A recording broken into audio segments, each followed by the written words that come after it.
नमस्कार, मी गिरिजा. आज आपण पुन्हा एकदा भेटलो आहोत नव्याने बालपण साजरा करण्यासाठी आपल्या जिव्हाळ्याच्या कार्यक्रमात, ज्याचं नाव आहे स्पर्श वात्सल्याचा. तो 9 महिन्यांच्या आधीच या कुटुंबाचा नवा सदस्य झाला. कदाचित त्याला आई बाबांना भेटायची प्रचंड घाई झाली होती. त्याचा जन्म झाला आणि या कुटुंबात एक नवा अध्याय आरंभला. आज आपण आलो आहोत कांदिवली येथे भोसले कुटुंबातल्या छोट्याशा आरंभला भेटायला. स्पर्श सुखाचा बालपणाचा अनुभव चलाता,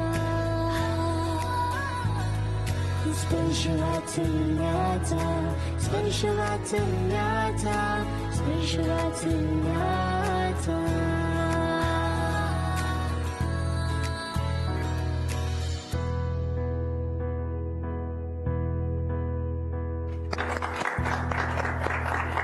थँक्यू सो मच. माझं खूप छान फुलांनी स्वागत झालं आहे. तर मी आता आरंभशी मैत्री करायचा प्रयत्न करणार आहे. एक छोटंसं टॉय आहे माझ्याकडे. आरंभ, यू वॉन्ट दिस? तू ठीक आहे. ओके. आरंभनी माझं गिफ्ट एक्सेप्ट केलंय आणि मैत्री सुद्धा. सो मी त्याची मैत्रीण झाले. पण हे सगळे आरंभचे कोण आहेत आपण जाणून घेऊया. तुमच्यापासून सुरुवात करूया. नमस्कार, मी योगिता गणेशराजे भोसले, आरमची मम्मा. नमस्कार, मी डॉक्टर गणेशराजे भोसले, आरमची डॅडा. ज्योती पलांडे, आरमची आत्याजी. आत्याजी. अरे वा. मी विजया विजयकुमार भोसले, आरमची आजी. मी विजयकुमार भोसले, आरमचे आजोबा. मी हनुमान सिंह राजपूत, मी आरंभचा नानाजी. नानाजी. ओके. मैं संयुक्ता राजपूत, आरम की नानी हूँ. ओके. मी अनुराधा शशिकांत शिंदे, आरमची आत्तू आजी. वा, ओळख सगळ्यांची झाली आहे. आता गप्पा मारूया आरमच्या आई बाबांची. सुरुवात तुमच्यापासून करूया. तुमचं लव्ह मॅरेज आहे की arrange marriage? Arrange marriage. Arrange marriage. पण तुम्ही महाराष्ट्रीयन नाही आहात. हो. मग असं ठरवून जनरली बघायला मिळत नाही. सो कसं झालं हे? फॅमिली फ्रेंड कॉमन होते एक, बरं. त्यांच्या थ्रू घडून आलं आणि चांगलंच घडलं. कसं सांगितलं सगळ्यांना जेव्हा तुम्हाला पहिल्यांदा कळलं की गुड न्यूज आहे, तेव्हा ह्यांना कसं सांगितलं आणि घरच्यांना कसं सांगितलं? ऍक्च्युली आमचं लग्न झालं होतं डिसेंबर 2016 मध्ये आणि लग्नानंतर 2016ला इलेक्शन्स होते. लग्नानंतर आम्हाला हनीमूनला जायचं होतं आणि हे मला म्हणाले की आता मी थोडं बिझी आहे म्हणजे इलेक्शन्समध्ये, मग आपण फेब्रुवारी मार्चला वगैरे जाऊया. म्हटलं ठीक आहे, चालेल, ओके. आणि मी बरेच दिवस मम्मीकडे गेले नव्हते. तर मग मी यांना म्हटलं की मला मम्माकडे जायचं आहे, मला मम्मीची आठवण येते, घरी जायचं आहे मला. पण तो एक महिना ना माझा असा मला असं जाणवत होतं की मी एकदा UPT टेस्ट कराल. मग मी यांना सांगितलं नाही आणि मी घरी काही कोणाला सांगितलं नव्हतं. बर. तर सकाळी उठल्यावर 6:30ला UPT टेस्ट केलं आणि ते पॉझिटिव्ह होतं. मग मी यांना झोपेतून उठवलं आणि मी यांना म्हटलं ओ हे बघा ना, मी यांना दाखवत होते.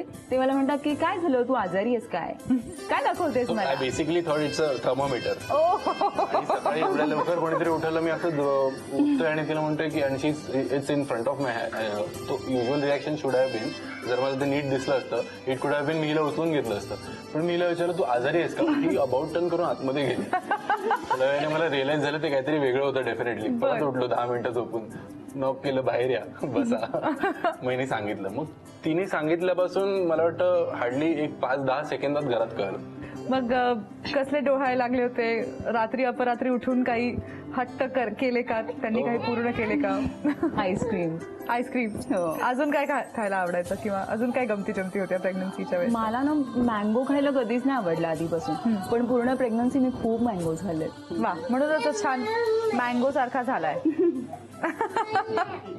मी बहुतेक जणांना हा प्रश्न विचारते. बाळाच्या आगमनाच्या वेळेला बरीच धावपळ असते. डिलिव्हरीचा तो सगळा माहोल आणि त्याच्यामध्ये होणारी धावपळ, मग तुम्ही हॉस्पिटलला कसे गेलात, सगळ्या गमती जमती असतात. तर या साहेबांच्या आगमनाच्या वेळेला काय झालं होतं? या साहेबांच्या आगमनाला खरं म्हणायला गेलं तर गमती जमतींपेक्षा असं असतं की एखादी छान गोष्ट आपल्याकडे येणार असेल तर देव सुद्धा परीक्षा घेऊनच देत असतो. बरं. आणि तसंच काहीतरी आमच्याबरोबर घडलं. ह्याच्या जन्माची रात्र त्याच्या 1 दिवस अगोदरपासून योगिता ऍडमिट होती. आरंभचे आजोबा ट्रॅव्हल मध्ये होते. पुण्याहून परत येताना अनफॉर्च्युनेटली त्यांना स्ट्रोक आला आणि that was the day he was being born बर 31 ऑक्टोबरला. बर ते आल्यानंतर त्याच हालतमध्ये येऊन हॉस्पिटलमध्ये ह्याला भेटले.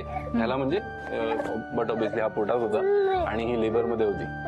आणि घरी आल्यानंतर ते आल्यामुळे मम्मीला मी पाठवलं की जरा जेवण वगैरे सर्व बघून घेतो घरी आत्या होती आणि आत्यालाही नुकताच 1-2 महिन्यांना अगोदर स्ट्रोक येऊन गेलेला. So she was also patient. So घरी हे 3च जण होते. आणि आल्यानंतर मम्मीने छान प्रसंगावधान दाखवलं. पटकन येऊन जेवायला वाढलं पप्पांना. तिला थोडंसं अंदाज आला की काहीतरी गडबड आहे. हॉस्पिटलमध्ये येऊन माझ्या कानात सांगितलं की मला असं वाटतं की पप्पांची तब्येत फार बिघडली म्हणून तर तू घरी जा. तर मग मी घरी आलो. माझ्या बहिणीला मी फोन केला, दुर्गाला. तीही घरी आली आणि आम्ही दोघं येऊन मग वडिलांना डॉक्टरकडे घेऊन गेलो. So there was a point by 12 o'clock की ही इज बिईंग बॉर्न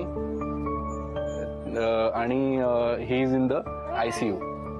वेगळाच प्रसंग होता तो, कारण बाबा ICU मध्ये, मी मधली पिढी आहे, माझा मुलगा is being born. Doctor was continuously, she was texting me की व्हॉट इज हॅपनिंग, कारण तिलाही कळलं की असं झालेलं आहे. सो मी त्यांना म्हटलं की यू टेक युअर कॉल, म्हणजे if she has to be taken on OT and has to be done. तर तिने मला एक गोष्ट सांगितली फोनवरती की आम्ही नॉर्मलसाठी जात होतो आणि पेल्विक बोनमध्ये बाळ अडकले. बापरे. अँड मला असं वाटलं की म्हणजे आता ह्याच्यापेक्षा जास्त काय होऊ शकतं. By the time I reach there, योगिताला असं OT मध्ये घेऊन जात होते. मी तिच्या डोक्यावरून हात फेरला. तिला म्हटलं गो इन. मला वाटतं 15-20 मिनिटं झाली असतील. साहेब रडले आतमध्ये. असं फार बरं वाटलं. पण थोडा वेळ झाला, 15-20 मिनिटं त्याच्या पुढे निघून गेली आणि हा याचा काही आवाज नाही, काही नाही. बर. Suddenly the doctor comes out and she is like who is the father of the. मी तिला म्हटलं की yes it's me. So she said की प्लीज कम इन. मी आतमध्ये शिरल्यानंतर माझ्या डोळ्यासमोरचं दृश्य अत्यंत भयानक होतं. हा एवढासा अगदी, आणि ह्याच्या नाकातोंडात नळ्या वगैरे घातलेल्या. अँड जस्ट बिकॉज तो त्या सिच्युएशन मध्ये अडकला पेल्विक बोन मध्ये.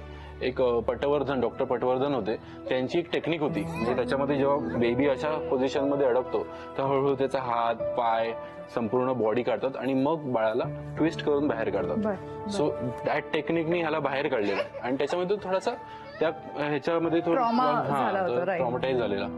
सो डॉक्टर इज लाईक ह्याला NICU मध्ये दाखल करायला लागेल आणि आमच्याकडे NICU नाहीये.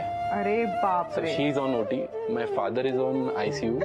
आणि ह्याला मी तिथून हातात घेऊन, मी आणि माझी मधली बहीण, आम्ही दोघं घेऊन माझ्याच गाडीत, without waiting for the ambulance, we rush to the NICU and we admitted him at, मला वाटतं 3 वाजून 2 मिनिटांनी झालंय आणि 3:15 मी ह्याला ऍडमिट केलं. ह्याच्या पायाचा पहिला ठसा झाला. बापरे. काय आगमन आहे तुमचं, कमाल आरंभ. म्हणजे ती बोलतात ना, एंट्री पण तशी स्ट्रॉंग असली पाहिजे. आपण आहोत भोसले कुटुंबात आणि आरंभच्या आई बाबांशी आपण गप्पा मारल्या. आता आरंभच्या 3 लाडक्या आज्या आपल्या बरोबर आहेत. आपण त्यांच्याशीही गप्पा मारणार आहोत. तर सगळ्यात आधी मला सांगा, तुम्हाला पहिल्यांदा जेव्हा गुड न्यूज बद्दल कळलं तेव्हा काय रिॲक्शन होती आजी तुमची? पहिल्यांदा मला जेव्हा योगिताने सांगितलं गुड न्यूज, म्हणजे आली किचन मध्ये आणि मला बोलली मम्मा असं असं आहे. मी तिला एकदम मिठी मारून एकदम म्हणजे माझा आनंद एकदम गगनात मावेन असं झाला. मग नंतर मी, माझी छोटी मुलगी आहे ती कॉलेजला होती, तिला मी सांगितलं लगेच. मग तिने डॉक्टरकडे वगैरे घेऊन गेली तिला आणि मग सगळे खुश होतो आम्ही. क्या बात है. तुमची तर लेक आहे, तुम्हाला जेव्हा सांगितलं कसं वाटलं, कैसा लगा आपको? बहुत अच्छा लगा. सबसे छोटी बेटी वो माँ बनने वाली है तो बहुत खुश होती है ना. फोन पे बताया, आके बताया? आके बताया. तो क्या किया आपने पहली बार? पहले तो इसको ऐसा जकड़ लिया. मगाशी आई बाबांशी बोलताना कळलं की आरंभच्या जन्माच्या वेळेला खूपच कठीण परिस्थिती होती सगळी आणि त्या परिस्थितीला तोंड देणारा जो माणूस असतो त्याला फक्त एवढंच कळत असतं की आपल्याला हे पार पाडायचंय. पण इतर लोकांच्या मनात बऱ्याच गोष्टी सुरू असतात, ते त्यांच्या आघाडीवर हे सगळं सांभाळत असतात. तर तुमच्या मनात नक्की काय चाललं होतं, कसं सांभाळलं? अक्षरशः म्हणजे ती वेळ अशी होती की आता आठवलं तरी अंगावरती शहार येतात. गणेश तुम्हाला बोललाच, सगळं काय सांगितलंच. म्हणजे अक्षरशः म्हणजे योगिताने पण खूप, म्हणजे तिला इतका त्रास झाला ना की कुठच्या एका बाईला 3 डिलिव्हरीच्या सामोरं जावं लागलं तिला. त्याचंच थोडं वाईट वाटतं. मला अजून एक शेवटचा प्रश्न आजोबांना विचारायचा आहे, ते म्हणजे तुम्ही आतुरतेने ज्याची वाट बघत होता, ज्यासाठी डॉक्टरकडे जाणं टाळत होता, त्या तुमच्या नाताला तुम्ही पहिल्यांदा हातात घेतलं तेव्हा कसं वाटलं? मी जेव्हा हातात घेतलं तेव्हा मला खूप आनंद झाला, कारण माझी एक वारसा हक्क त्याने चालू ठेवला आणि तो पुढे असाच खूप मोठा व्हावा ही मी आई जगदंबेकडे प्रार्थना करतो. कारण त्याच्या वडिलांचे पण गुण चांगले आहेत, त्याच्या आईचे पण गुण चांगले आहेत, दोघांनी त्याला मोठं करावं ही एक इच्छा आहे. आजी आजोबांशी गप्पा मारून झाल्या आहेत. आता या तिन्ही आज्यांशी आपण एक खेळ खेळणार आहोत. बघूया त्या आरंभसाठी काय जिंकतात. आज्या तयार? मी तुम्हाला खेळ समजावून सांगते. इथे तुमच्या समोर एका वाडग्यात काही चेंडू ठेवले आहेत, 3 चेंडू आहेत आणि लोकरीचे गुंडे आहेत. तुम्हाला एक एक चेंडू घ्यायचा हातामध्ये आणि ती लोकर त्याच्यावर गुंडाळायची आहे. 1.5 मिनिटाच्या वेळात सगळ्यात मोठा गुंडा जी आजी करेल ती जिंकणार आहे. इथे तुमच्या समोर 2 गुंडे आहेत प्रत्येक रंगाच्या लोकरीचे. एक गुंडा जर गुंडाळून संपला तर दुसऱ्याची गाठ मारायची आहे आणि परत सुरू करायचं. जी आजी सगळ्यात मोठा गुंडा तयार करेल 1.5 मिनिटाच्या आत ती जिंकणार आहे आरंभसाठी झी युवा तर्फे चांदीची भेटवस्तू. तुमची 1.5 मिनिटाची वेळ सुरू होते आता.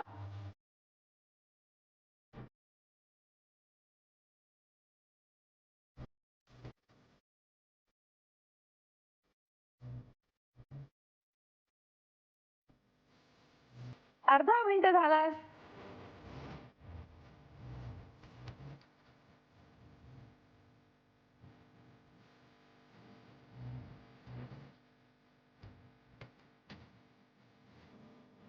शेवटचे 10 सेकंद उरलेत. 10, 9, 8, 7, 6, 5, 4, 3, 2, 1. वेळ संपली. या पिंक आणि येलो मध्ये जरा आहे काटेकी टक्कर, पण मला वाटतं शिंदे आजी जिंकलेले आहेत. आज्यांचा हा खेळ जिंकून शिंदे आजींनी आरंभसाठी मिळवली आहे झी युवा तर्फे ही चांदीची भेटवस्तू. आपल्या सगळ्यांच्या मनात बऱ्याचशा गोष्टी असतात ज्या बोलायच्या राहून जातात. कधीतरी व्यस्त असतो म्हणून, कधी कधी असं वाटतं की कसं सांगावं, समोरच्याला काय वाटेल. पण किती सांगायचंय मला या माध्यमातून तुम्ही आरंभच्या आई बाबांना तुमच्या मनातल्या या सगळ्या गोष्टी सांगू शकता. मी हा एक फोन तुमच्याकडे पास करणार आहे. आत्याजी तुम्ही धरा. जेव्हा संगीत थांबेल तेव्हा ज्याच्या हातात तो फोन असेल त्यांनी बोलायचंय. यांनी काही बोलायचं नाहीये मात्र. तुम्ही फक्त प्रतिक्रिया व्यक्त करायच्या आहेत या स्माइलीजच्या मार्फत. सुरू करूया. एक संगीत वाजेल, तुम्ही फोन पास करा. आत्या. दादा आय नो तू खूप बिझी असतो, पण सॅटर्डे संडे फक्त वहिनी आणि आराम, बस बाकी काही नाही. ओके, काय वाटतंय? आणि त्यांची पण आली पाहिजे प्रतिक्रिया. असं काहीतरी घे. सोनी आहे. परत पास करूया. आजोबा. आरंभाबद्दल सांगायचं होतं, माझा तो मित्र आहे. आता ते मित्र म्हटल्यानंतर त्याने पटकन माझ्याकडे बघित आणि एक वेगळं आमचं दोघांची मैत्री आहे. मी कधी त्याच्याकडे नातू म्हणून बघितलं नाही. तो माझा, मी सुरुवातीपासून त्याला मित्र म्हणून हाक मारतो. काय याच्यावर प्रतिक्रिया असू शकते? मी पण स्माइल करते. मित्राची काय प्रतिक्रिया आहे? काय वाटतं मित्राला? ओके, परत पास करूया.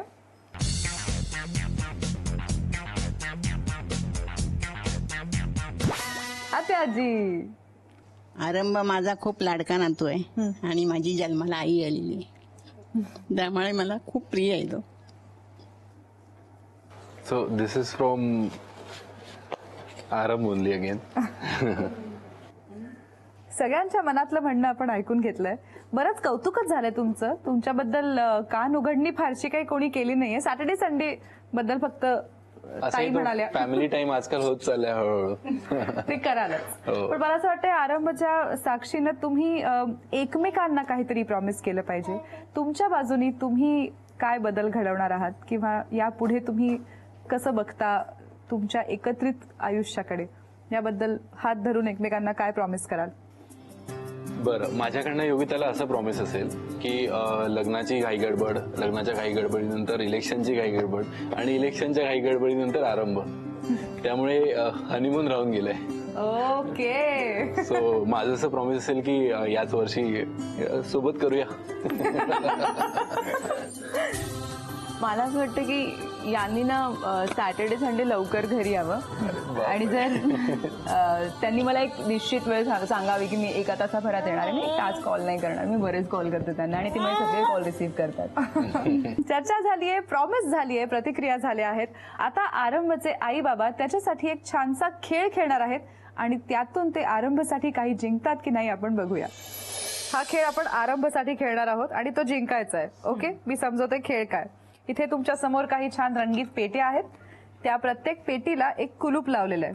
त्या 6 पेट्यांच्या 6 कुलपांच्या या 6 किल्ल्या माझ्या हातात आहेत. या 6 किल्ल्या मी या वाडग्यात टाकणार आहे. या वाडग्यात काही मणी आहेत आणि काही खोट्या किल्ल्या सुद्धा. सो या 6 किल्ल्या मी मिक्स करणार आहे खोट्या किल्ल्यांमध्ये. तुम्हाला ह्यातली योग्य किल्ली शोधून काढायची आहे, त्यांच्याकडे द्यायची आहे, त्यांनी ती ट्राय करायची आहे आणि पेटी उघडायची आहे. पेटी उघडल्यानंतर त्याच्या आतलं जे काही सामान आहे ते पेटीच्या वर ठेवायचं आहे. तुम्ही पुढची किल्ली द्यायची, त्यांनी पुढची किल्ली ट्राय करायची. जितक्या जास्त राईट किल्ल्या येतील तितक्या जास्त पेट्या उघडतील. 2 मिनिटांच्या आत जर तुम्ही कमीत कमी 3 पेट्या उघडल्या किंवा 3 पेक्षा जास्त उघडल्या तर तुम्ही खेळ जिंकाल आणि तुम्हाला मिळेल आरंभसाठी मानाचा चांदीचा बाळकृष्ण. तुमची वेळ सुरू होते आता.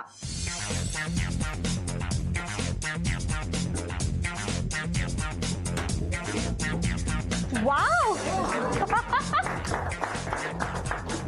पहिलाच बॉक्स उघडलेला आहे.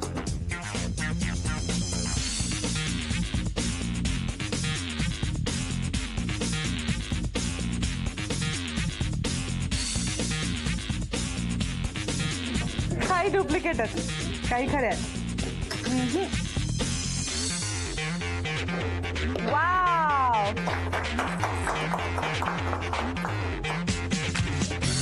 वाव. 30 सेकंद आहेत अजून, आपण प्रयत्न करू शकतो अजून काही बॉक्सेस उघडण्याचे. येस, क्या बात है. शेवटचे 10 सेकंद उरलेत. बघूया अजून एखादा बॉक्स उघडतो का. 10, 9, 8, 7, 6, 5, 4, 3, 2, 1. वेळ संपलीये. 4 बॉक्सेस तुम्ही उघडलेत आणि खेळ जिंकला आहातच आणि त्याबद्दल तुम्हाला एक भेटवस्तू मिळणार आहेच. पण तुम्ही बघितलं असेल या बॉक्सेस मधनं काही छान छान गोष्टी बाहेर पडल्यात. तर ह्यांचा काय अर्थ आहे नेमका. तर ह्यांचा अर्थ असा आहे की आता आपण आरंभला इथे खाली सोडूया आणि बघूया तो ह्यापैकी कुठली वस्तू हातात घेतो. ते त्याचं भविष्य असू शकेल कदाचित. बघूया काय निवडतो. तो ऑलरेडी फार एक्साइटेड वाटतोय. चला बघूया. बघ सगळं छान काय घेतोय बघूया. हात लावून बघितलंय.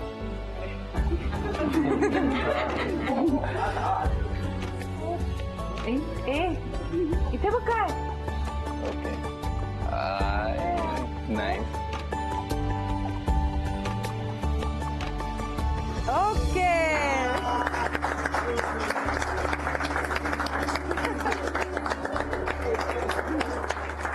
आरंभनी स्वतःसाठी एक बक्षीस मिळवलंय. एक फायटर जेट निवडून. बहुतेक फायटर पायलट होतो असं नक्की केलंय. पण तुम्ही खेळ जिंकून आरंभसाठी हे जे बक्षीस मिळवले ते मी तुम्हाला देते. झी युवा तर्फे तुम्ही आरंभसाठी मिळवला आहे मानाचा चांदीचा बाळकृष्ण. क्या